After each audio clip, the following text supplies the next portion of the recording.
on Sky News Australia. This is the Rita Panahi Show. Good evening and welcome to the Rita Panahi Show. Coming up tonight, the left's attack against Mother's Day. Is there nothing they don't want to destroy? I'll speak to Douglas Murray about everything from idiot student protesters to the end of gentlemen's clubs, and he'll weigh in on the Kevin Spacey affair as well.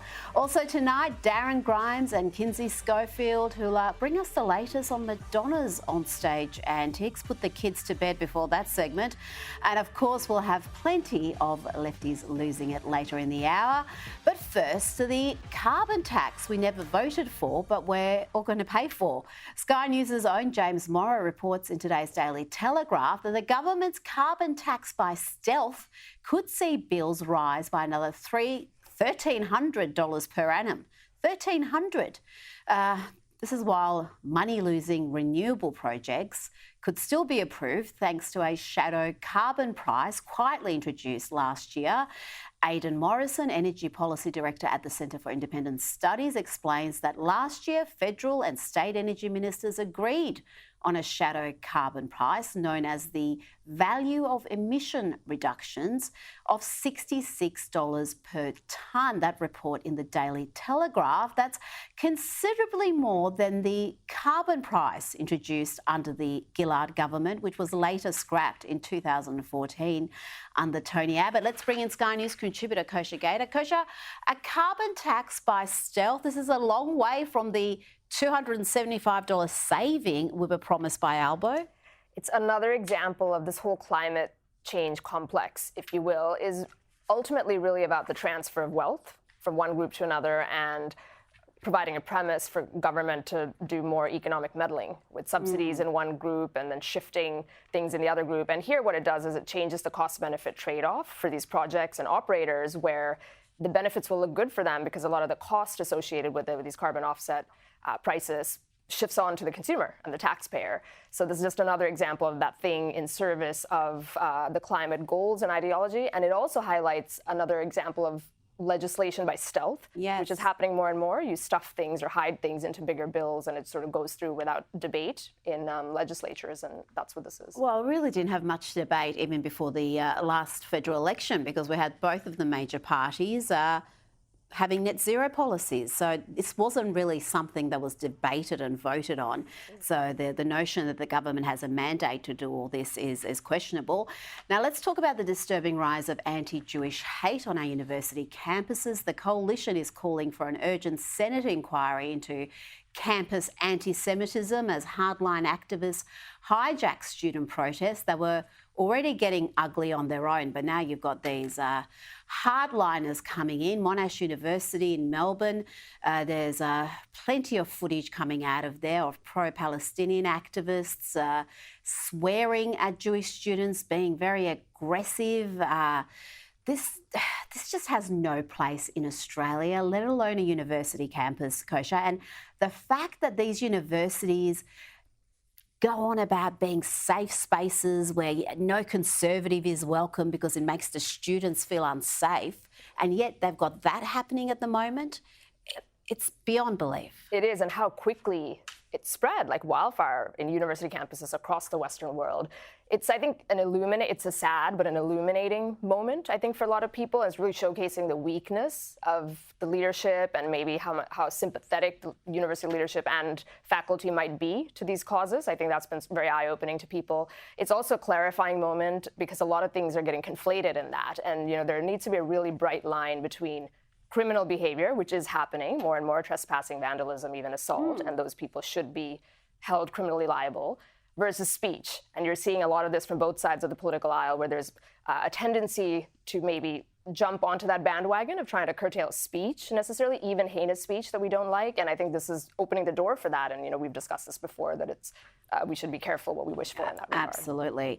Now, apparently even having a Mother's Day stall at your local school is intolerant. Hunter Valley Grammar's Mother's Day stall has undergone a woke rebranding this year. It's now called a family gift stall. Gosh, Kosha, really? Is that? Do we need to do that to be sufficiently inclusive? This is, another sad and predictable consequence of why language matters. And, a lot of people fall in this trap where they think, okay, even you could be against the issue at core, but let's be polite and allow people to speak and address themselves in whichever pronouns or whatever thing. You do that. You give an inch, and then this is what the mile looks like, where now nothing is sacred. You can choose and be fluid between genders, parenting roles. And it's also about, society. There's a difference between being accepting of people at the exceptions of society versus normalizing all of society under that standard. And that's what's happening, where in order to be accepting of certain types of families, maybe, that don't have mothers, that's what this is all about, is making it normal for them nobody to have mothers. Exactly. That's the problem. It's not very inclusive of the overwhelming majority. Now, to the latest developments in the Trump hush money trial, legal experts have slammed Stormy Daniels' testimony as disastrous, claiming it has backfired against the prosecution's case. Seems her inability to stop talking about her fantasy of seeing Trump in jail could hurt her credibility as a witness.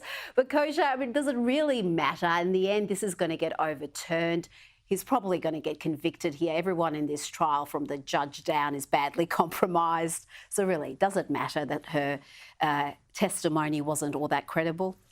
No, you put your finger on it, right? I think this was also predictable. You've got a porn star who's already an unreliable witness, and she's been all over the place. In 2011, she gave an interview to In Touch magazine, in 2016 to Anderson Cooper, now on the stand, and there's different versions of what she said.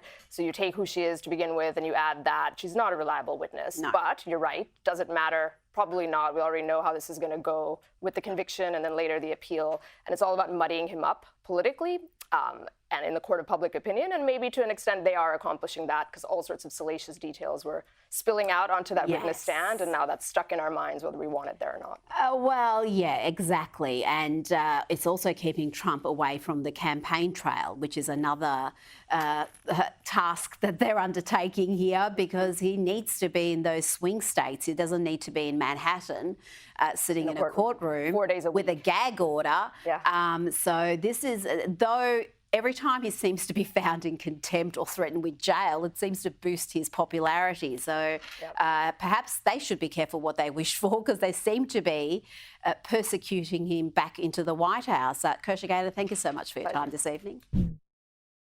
Joining me now is best-selling author Douglas Murray, who this week was honoured by the Manhattan Institute with the Hamilton Award. Congratulations, Douglas. Let's talk about Kevin, though. Oscar winner Kevin Spacey, who has broken his silence to hit back at his accusers and the media hit pieces that have destroyed his reputation. How much this has all cost you? I've lost my jobs. I've lost my house. I've got 1 foot in bankruptcy. Everything. As I've stated already, I would really just love to, be above all this and not have to talk about it, go back to my daily life, get back to work. But I have finally realized that if I don't fight back, this will never end. The Dan Wootton interview was compelling. It's more than 90 minutes. But Douglas, there is also a new documentary on Channel 4 called Spacey Unmasked, and it features allegations by 10 men, all pretty much making the same accusation that Spacey made unwanted advances towards them. And they say because of his high profile, they didn't feel they could complain.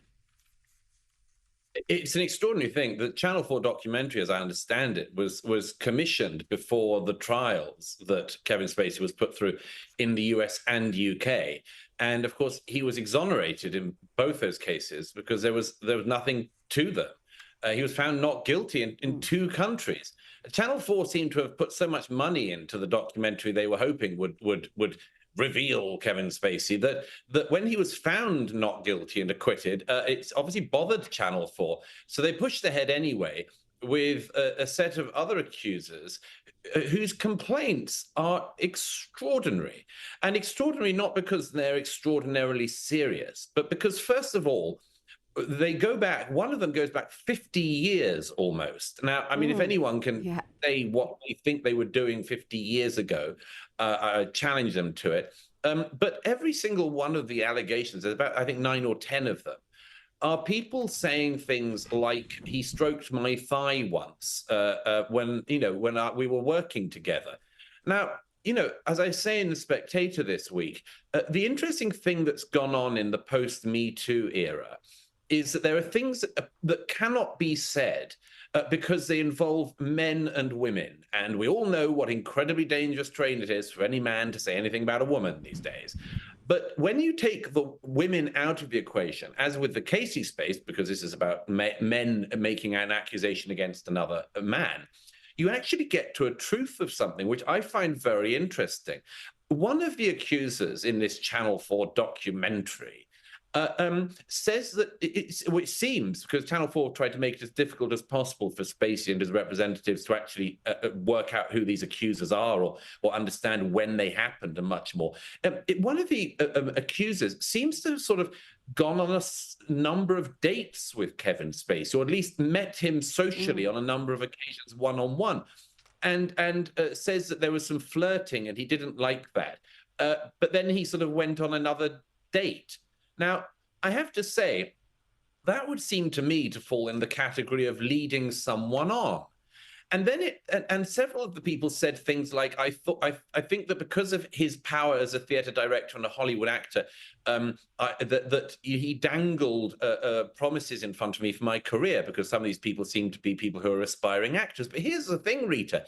As everybody knows, but it becomes able to be said in a male-male context, who was leading who on here? Now, Spacey denies all of these new allegations, as he has the other ones.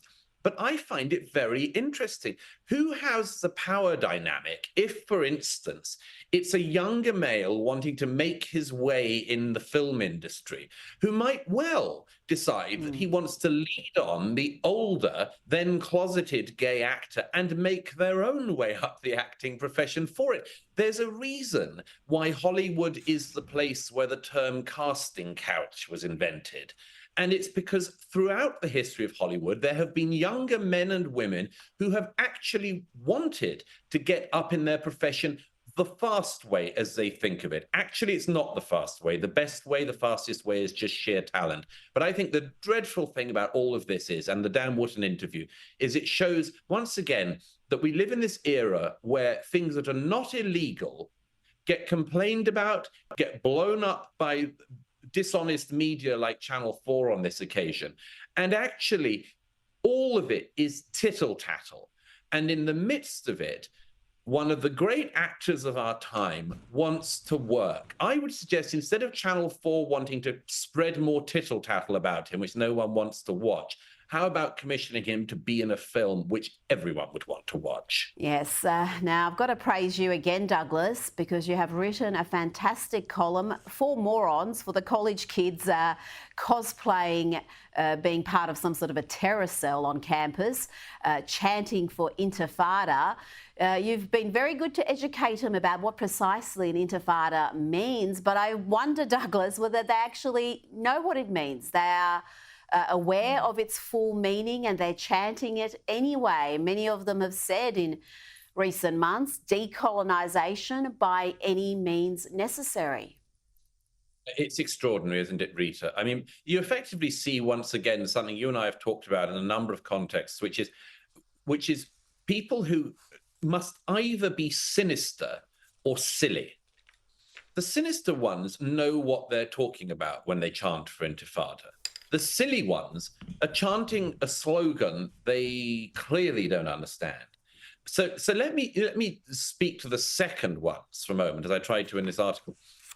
If you call for intifada, you should know what an intifada is. There was an intifada when I was growing up in the late 90s. There was one in the earlier 90s. But the second intifada included suicide bombings against Israelis of the most gruesome type. I mentioned in that piece the 2001 bombing of the Dolphinarium nightclub in Tel Aviv, where a Palestinian suicide bomber detonated by a group of young women trying to get into the club. These women are the same age as these women chanting for intifada now at Columbia and in LA and in other reprehensible educational institutions in the US. I wonder if these students know that a suicide bomber went into the cafeteria of a university in Jerusalem in that same period and blew up and murdered, among other things, American students who were trying to have a cup of coffee in the middle of their studies. I wonder if these disgusting and ignorant kids at American universities have any idea that that's what they're calling for. And if they do, then they are morally lost to an extent that they probably could never come back from. But if they're just ignorant, which I really, really hope they are, I hope that, to steal one of the phrases they're so keen on using themselves, they do the work and realize what the words they chant actually mean. Well, that's the question, and I do really worry that so many of them do have an understanding of what they're chanting for, because some of the justifications, the mad rationalizations we've heard in recent months send a chill up your spine. And we're seeing some craziness also from media folk who should know better. Even much of the left sees the absurdity of the LGBT groups for Palestine. I mean, they understand how ludicrous that is, but apparently that's lost on the Washington Post's Taylor Lorenz. Many of the people in these marginalized groups, obviously, they are fighting for Palestine, right, for the Palestinians and for what's happening in Gaza. But yet, in Gaza, they would not have any freedom. You know, they don't have freedoms in Texas and Florida. Does that mean? But they don't. But I understand that. But Taylor. Texas? Oh my gosh, Douglas. I don't know exactly what rights gay people don't have in Texas and Florida, but even Don Lemon had to step in to bring some sanity to that discussion. Taylor Lorenz is a complete airhead, know nothing. She's not a journalist, never has been. And unfortunately, the Washington Post has given her a berth of a kind where she does totally unimportant work and sort of just gibbers away about obsessions of her own. But you know what she just said there is, again, a demonstration of a completely lost person, a morally lost person. She's so desperate to make her points, such as she can, about the Palestinians or Gaza, that she honestly wants to not just deny what is happening in Gaza and in the Palestinian areas towards gay people and indeed all minorities. She has to find a way to get away from that unfortunate problem that the people she's essentially on the side of, Hamas, she's downplaying what they do, that they throw gay people off buildings and so on. She's downplaying that by saying, well, it's the same in Texas. You know, I'm pretty sure, I've been a fair amount to Texas. I love the great state of Texas. I'm pretty sure you can't just throw gays off buildings there. And I'm certain that if anyone tried it, they would be prosecuted to the full extent of the law. And because actually also throwing people off buildings is, as a whole, in its entirety, illegal in the state of Texas. And not just the gays, you can't throw anyone off a building in Texas. So if Taylor Lorenz honestly wants to defend her apparently friends in Hamas to such an extent, she should realize that she should really find a new way of doing so, because all she's done here is tried to ignore the crimes of Hamas and actually smear the state of Texas, among others. And well, anyway, good luck to her with whatever grift she's got coming next. But it's a great shame, because the Washington Post used to be a fine paper and used to employ, and still does employ, some very good journalists. So they must be so embarrassed to have Lorenz among their midst. Well, yeah, Washington Post isn't what it used to be. And before the Washington Post, she was at the New York Times. So she's been at some major publications, but that's the thinking right there. Let's talk a little bit about men-only clubs. The Garrick Club has succumbed to pressure and voted to allow women to become members for the first time in its 190-year history, Douglas. This is a famed club It's said to be bitterly split on this issue, though. BBC World Affairs editor John Simpson last week tweeted that various Garrick Club members, including musicians Sting and Mark Knopfler and leading actors and producers, have reportedly written to the chairman saying they'll resign if the membership doesn't vote to accept women next Tuesday. That vote's taken place and women will be accepted. What's your take on this, Douglas? Is this fair enough that in 2024 we shouldn't have segregated spaces, or should men and women, if they opt to, be able to just be amongst their own and, I don't know, have some peace? Yeah, I mean, you know, first of all, isn't it hilarious, Rita? The Guardian, you know, really at the forefront of the issues of our day. None of us will be free until everyone can join the Garrick Club, and until they discover that it's an exclusive club, that it takes years of waiting to be a member and you have to be recommended by people who are already members. It's so ludicrous and such a sort of niche, ridiculously elite sort of argument that these people like The Guardian obsess about. I love John Simpson and Stephen Fry and these other celebrities. They joined an all-male club. I mean, they joined an all-male club, and now they're saying, unless we accept women after my 50 years of membership. I've just discovered that there are no women members in the club. It's appalling. I don't know how observant these people are. It's so ridiculous. I mean, my view is that if women want to join an all-women's club and men want to join an all-men's club, and by the way, women can come to the Garrick as guests if they want to and so on, it's not a big deal. There were some people going on about segregated spaces and so on. Well, I've got a challenge for them, and indeed a challenge for The Guardian. If you're worried about sex-segregated spaces, why don't you go to mosques up and down the United Kingdom and elsewhere and find rooms that women, Rita, are not allowed to go into? And this is a much bigger scale than the Garrick Club. The Garrick Club has quite a large membership, but I bet it's not the same membership as all of the mosques in the UK. And then they should go and they should make sure that every one of these male-only areas in mosques are having women introduced to them. So good luck to The Guardian, good luck to John Simpson, Stephen Fry, and the rest of them in the next step of your great crusade. After the Garrick, go for all of the mosques in the UK, and good luck, guys. You're going to need it. And after they've done that, they can get onto the issue of workplace diversity, because you wrote a fantastic piece about that on in The Spectator this week. It's apparently crucial that every profession where white men dominate is diversified in every meaningful way. And I don't know how I missed this BBC splash. They've revealed train drivers are overwhelmingly in the UK white, male and middle-aged. Goodness me. And that just won't do, Douglas, will it? There needs to be change immediately.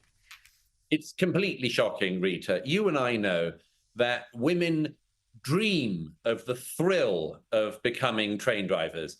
They just thrill to the romance of the rail network, and so many, almost all women I know, desperately want to drive trains. And nobody will be free until 50% of people driving trains are women. And the other oddity of this, of course, is not just, I mean, it's the banality of the observation of the BBC's. I mean, always this use of the term white as an insult. You know, of course, the majority of people who drive trains are likely to be male. Just, you know, there's a reason why it tends to be men, single men, standing at the end of train platforms, noting the numbers of trains. You don't often notice single women doing that. And then this obsession about the fact that they're white. Middle-aged, of course, that's a terrible thing to be. Presumably, if they were all octogenarians, that would be fine.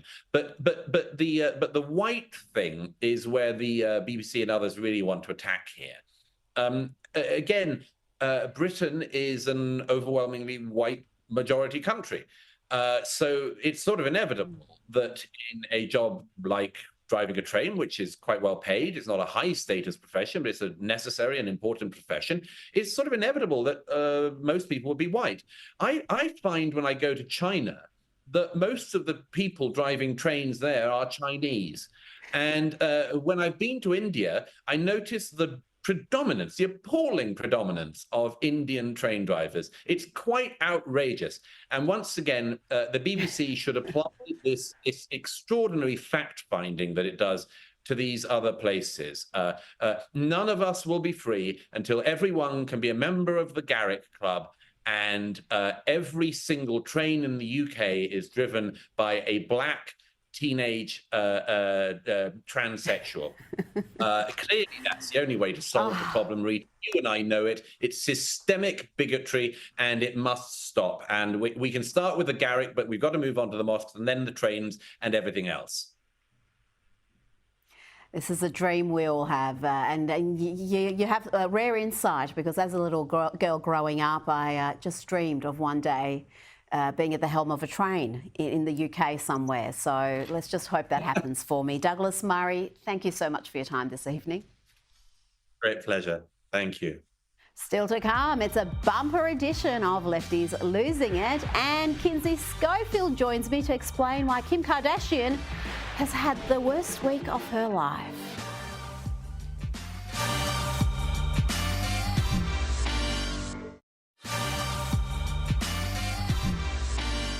You're watching the Rita Panahi Show, and now it's time for Lefties Losing It. You know, there are so many forms of bigotry, and you're probably guilty of all of them, particularly if you prefer to date people who are not morbidly obese. To insist your preference is for people who aren't lazy, sloppy, and disgusting and unhealthy, meaning that means you prefer skinny people because all fat people are those other things, that's actually bigoted. That's actually deciding that one group is all the same because of how they look. Hope that makes sense. Have a good day. There you go, add fatphobic to the list. Now let's see who the good people of Ireland have representing them at Eurovision. She calls herself Bambi Thug, and she thinks she's really quite special. Do you know what makes me special? I'm a queer. Woo! And I'm a witch! Whoa, Ireland, that's terrifying. But I'm intrigued. What else is Bambi Thug outspoken about other than being a non-binary witch? Well, it turns out, as well as being imbecilic, she's also a hypocrite, because she's all about boycotting Israel, but decided not to boycott this year's Eurovision over Israel's participation. Have a look. So I stand with anyone doing the boycott. I think if I wasn't in the competition, I would also be boycotting. There are a lot of moving parts, and at the end of the day, without the group of us who is pro-Palestine, it is less competition for the other side to win, and it's less of solidarity there. Obviously, it's incredibly heavy. Yes, I'm sure it's very heavy indeed. Now to the excesses of the trans agenda, and there are now books for toddlers explaining why their new baby brother or sister is really a they. Is it a boy or a girl? It's a They by Lindsay Harriott. This book is all about welcoming a new baby into the family and not knowing how that baby will identify when they grow up. So we're not going to be assuming their gender. It's really ideal for people who are practicing gender creative parenting and already have one child, and they're trying to sort of explain this concept before the new baby gets here. But it's also useful for any family. Oh, look, I'm fascinated and horrified all at once, but I don't want to judge a book by its demented cover, so let's explore what's inside. Will they love to use he or she? Or maybe they'll always be a they.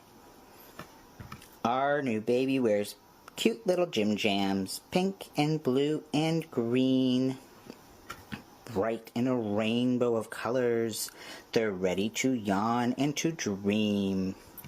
Our new baby gets lots of questions, like, are you a girl or a boy? We aren't sure of their gender yet, and they bring us so much joy. Good Lord, but even this craziness isn't crazy enough for some. The book reviewer thinks this little book is too preoccupied with gender. It is sort of designed for people who have a kid who does have a gender identity, like all this emphasis on the boy or girl or boy. I worry could maybe actually reinforce this concept that a child would need to pick. Now here's an important message for all those straight people. Straight people are getting too comfortable. I said what I said. Some things are not yours to talk about, joke about, or say. And you should go back to being deathly afraid of offending people. Sorry, not afraid of offending people. Now, I think we all need a laugh, and comic Josh Ocean Thomas is just the man to provide it. Here he brutally mocks an audience member who admits to working for the Biden administration. Mistake. What do you do for a living now? You work for the Biden administration. Is your job to wake them up, or what's your job? Hey! There's a war! Hey! Okay, what do you do for the Biden administration? What a show of a job you have. I can't believe you admitted that in front of all these people. You have the freedom to lie. You could have said you were a hooker and I would have been prouder of you. What do you do? I travel to southern states.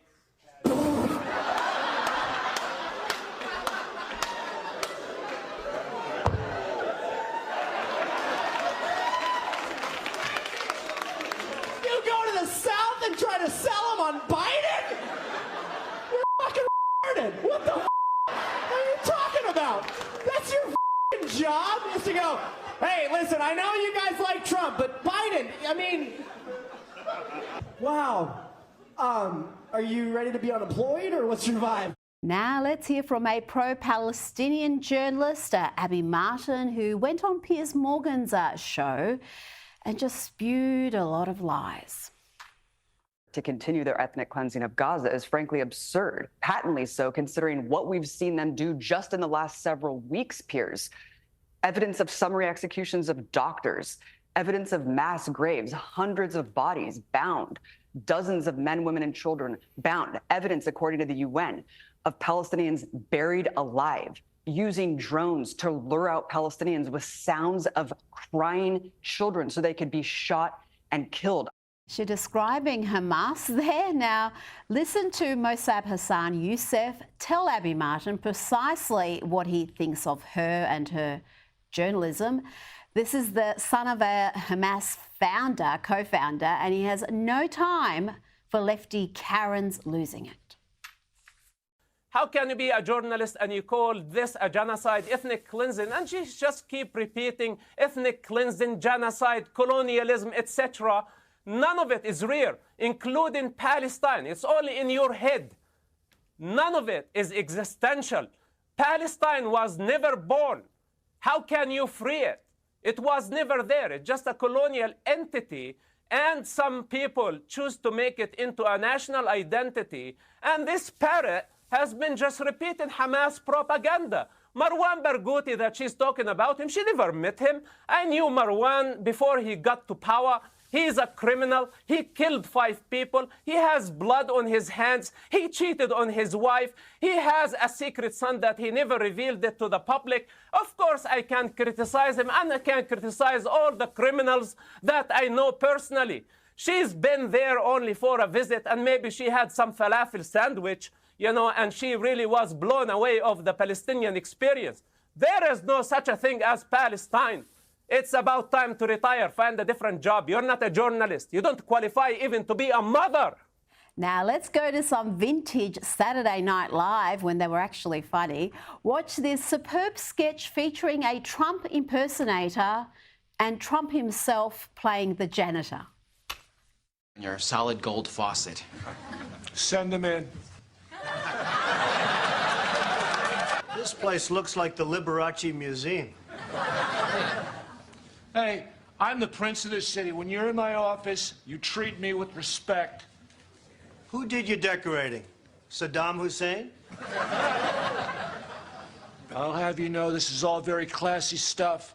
And that painting of the tiger and the woman has got me laid on numerous occasions. I didn't know gay dudes liked tiger paintings. Hey, you've crossed the line. I've killed people for less. Looks like you killed a squirrel to me and put it right on top of your head.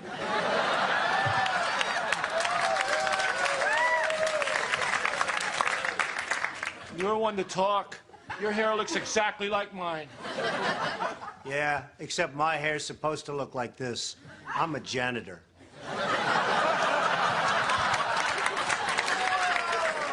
Let's bring in celebrity and royal reporter Kinsey Schofield. Kinsey, we have to talk about Madonna. She is out of control. The 65-year-old pop star has raised eyebrows again with her onstage antics, drawing intense criticism from some quarters. Let's have a look.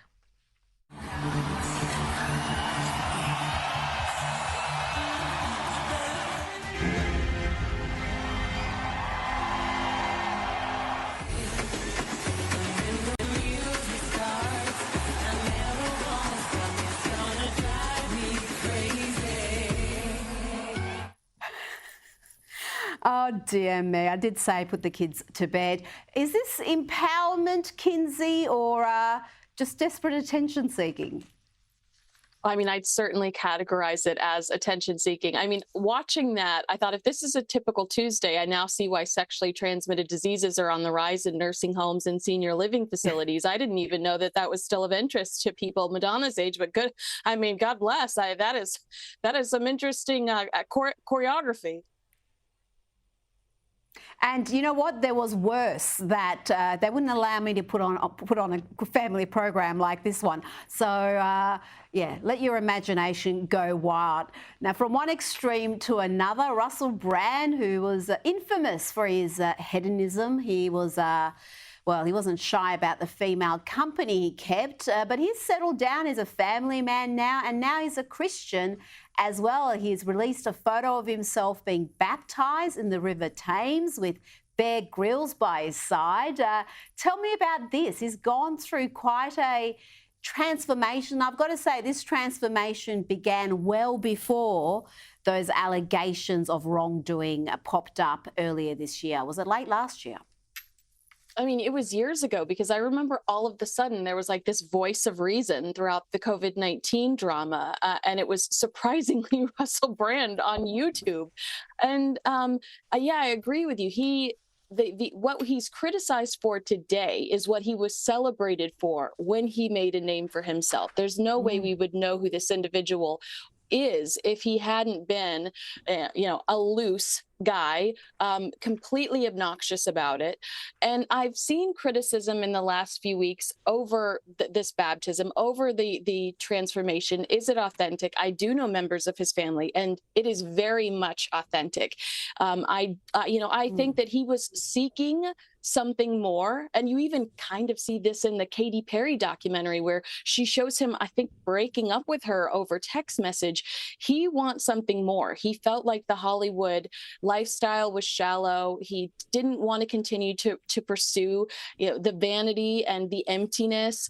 And I do think that this is a changed man. I think that he's someone that we can admire, and I certainly listen to him when it comes to common sense these days. Kinsey, it's been a rough few days for Kim Kardashian. She was intensely booed, viciously booed during the Tom Brady roast on Netflix. Well, thank you. I know a lot of people make fun of your height. And she then had her Met Gala outfit mocked, and we all know how much the Met Gala means to her. The extreme corset-looking thing she had looked like she had her ribs removed, and I don't know, she had that ugly sweater with it as well. What was she thinking? I mean, I'm really more interested in the Met Gala outfit than I am in all that booing she copped. Okay, well, first of all, I'm glad that you have the bullying clip, because this woman is still so powerful. It's the only thing that was removed from the Tom Brady roast. That's the only edit that was made.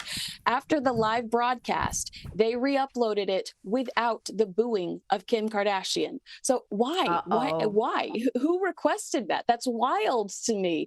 But if you want to talk about that outfit, her side of the story, what that bizarre sweater she's wearing. She was like, I wanted it to look like I just spent a wild night in the garden and I grabbed my boyfriend's sweater and I had to go to work, going to a gala as work. But online sleuths say that she could not fit her back fat behind that corset, and it's just to cover the back fat. And I have to say, I'm siding a little bit with the back fat theory.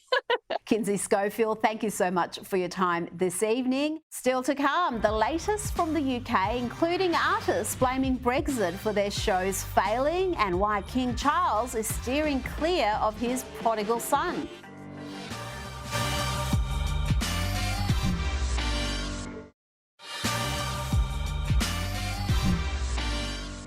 Welcome back. Let's cross to London to join Darren Grimes, GB News host. Darren, a lot of things have been blamed on Brexit, most of them falsely, but this is a new one. Musician Rufus Wainwright is blaming the failure of his musical opening night on Brexit. The West End show, described by The Telegraph as a pretentious, convoluted mess, was forced to close 2 months early, and there were reports of audience walkouts. But according to Wainwright, it's all due to Brexit. He said, I do feel that since Brexit, England has entered into a darker corridor where it is a little more narrow in its outlook. Darren, he also said the British audiences had a vitriolic reaction to the European tone of the musical. Oh, goodness me. Where do you start with this one? I mean, he called it opening night. Everyone that saw the damn thing wanted it to be the closing night. That's the way in which it failed. These Ramonas, this is like Trump derangement syndrome, this Brexit derangement syndrome. They blame Brexit for every little thing. And this posh little songbird, Rufus Wainwright, having a right old meltdown because this dud of a West End musical bombed, right? It was clearly a stinker to try and pin this on us pesky leavers, right? Apparently quitting the EU has made us all close-minded thickos who couldn't appreciate a European theatrical rhythm, as if the West End crowd aren't just a bunch of Guardian reading Remainers themselves. I mean, you just quoted their Bible, The Guardian. They didn't like the damn thing. And it wasn't even, exclusively Brexit-backing rags that I read that savaged it. We're talking the New York Times, the New Statesman, the Guardian. But no, the reason it failed must be because of the idiot masses who voted leave, because that's the only thing that can make sense. It's not me that got it wrong. It's the people that got it wrong. It's the kind of thing that we've grown used to. But, we only had the other week, apparently lorries crashing into bridges was blamed on ditching Brussels rules last week by the comedian David Baddiel. And the physicist Brian Cox, well, he said, we need to overturn our biggest democratic vote for anyone or anything in our history to save us from Donald Trump. I mean, these people have been driven mad by Brexit.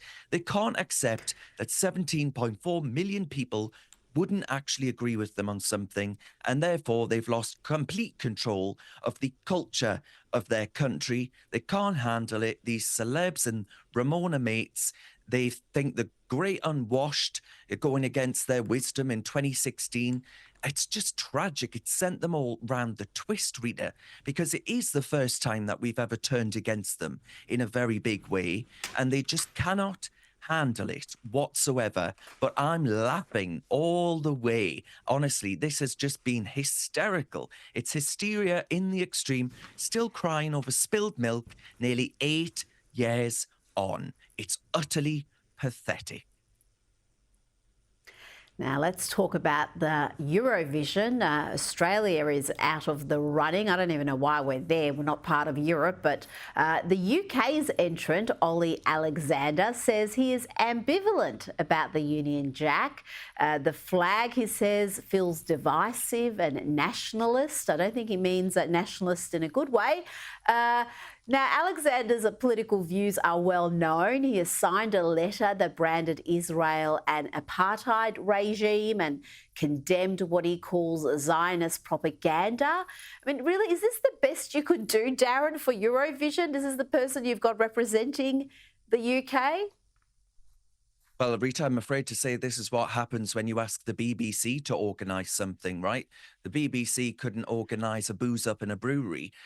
This is, well, actually, maybe it could if the booze was anti-Britain, anti-Brexit, anti-Israel, anti a whole host of other things. I mean, his track is called Dizzy this year, Rita. It's spot on because the nation finds this bloke utterly nauseating, right? He stands there and he was promoting this song in a Union Jack bra, all whilst coming up with the most tedious sound bites, these sort of Twitter Tumblr takes on Israel, the Tories, the Union flag.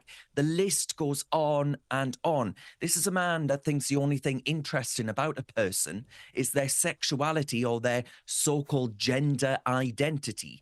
He says he would like to reclaim the Union Jack, but do it in a positive way, as it can feel divisive or nationalist. You know, Rita, it wasn't too long ago we had Union Jacks being flown in Hong Kong by British nationals overseas who flew that flag in defiance of the Chinese communist tyranny in the face of the jackboot of President Xi's oppression of that once British territory. How dare he speak of our flag not being a positive influence when people fly it in those circumstances as a beacon of freedom and liberty? Now let's talk a little bit about Prince Harry. He is in London, but there will be no family reunion with King Charles rejecting a meeting with his prodigal son. He's too busy to catch up. What do you make of this, Darren? They were both out and about in London, but not couldn't spare 5 minutes to have a coffee? I think it shows the extent to which that relationship has been severely damaged. You know, they used to be really rather close indeed. In fact, the roles were reversed.